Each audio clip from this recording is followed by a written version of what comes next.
kita juga nggak tahu sampai kapan. Allahumma sholli ala Muhammad. Mula nggih jenengan nek kagungan duit sebagai bentuk syukur ngetokke nikmat peparinge Allah, dinikmati setelah kewajiban-kewajiban dipenuhi. Ya kewajiban keluarga termasuk menawi wonten sederek ingkang butuh bantuan ya wis dibantu, bocah-bocah yatim ya wis disantuni. Kok sampean duwite sik akeh, ya dinikmati lah. Tuku mobil ya sing apik, ya apa-apane tumpakane beda. Meneh perjalanan jauh kuwi nek apik kan yo nyaman, silaturahime yo enak, mboten mergo sombong.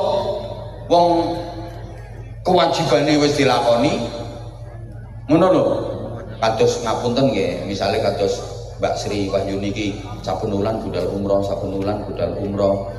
Eneng sing nyibir kadang-kadang